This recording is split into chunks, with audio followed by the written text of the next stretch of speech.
So you are. He paused, holding his breath, and then spoke my name in a gasp. Riordan. And how was the flight, Mr. Riordan? Not bad. That's fine. Sit down, Mr. Riordan. Would you like some tea? He smiled slightly. People who work in offices like this drink tea all the time. All right, I said, and sat down. He went to the door. Could you rustle up another pot of tea, Mrs. Smith? The door clicked gently as he closed it, and I cocked my head in that direction. Does she know? Of course, he said calmly. I couldn't do without Mrs. Smith. She's a very capable secretary, too. Smith? I asked ironically. Oh, it's her real name. Not too incredible. There are plenty of Smiths. She'll be joining us in a moment, so I suggest we delay any serious discussion. He peered at me.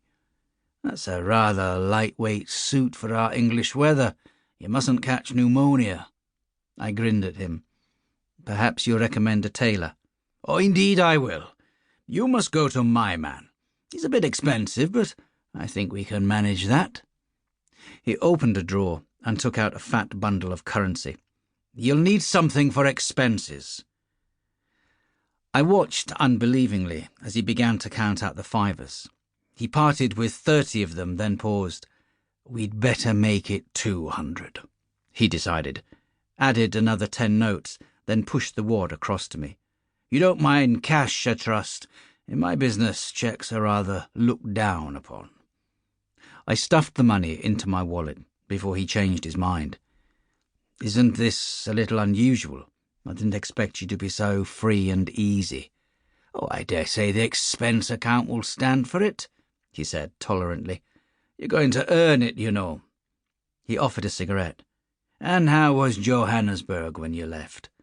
Still the same, in a changing sort of way, I said. Since you were there, they've built another 160-foot office block in the city. In 2 months? Not bad. They put it up in 12 days, I said dryly. Go ahead, chaps, you South Africans. Here's the tea. Mrs. Smith put the tea tray onto the desk and drew up a chair.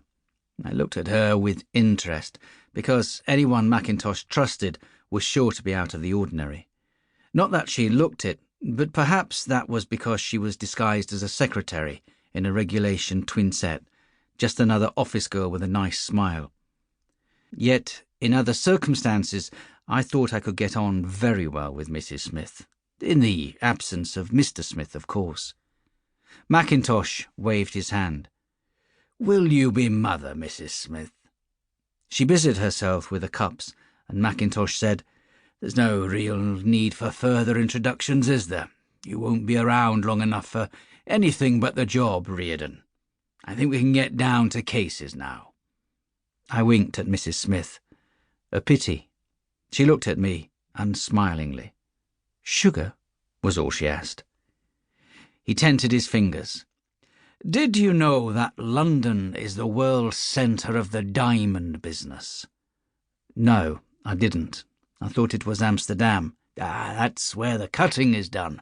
London is where diamonds are bought and sold in all stages of manufacture, from uncut stones to finished pieces of jewellery.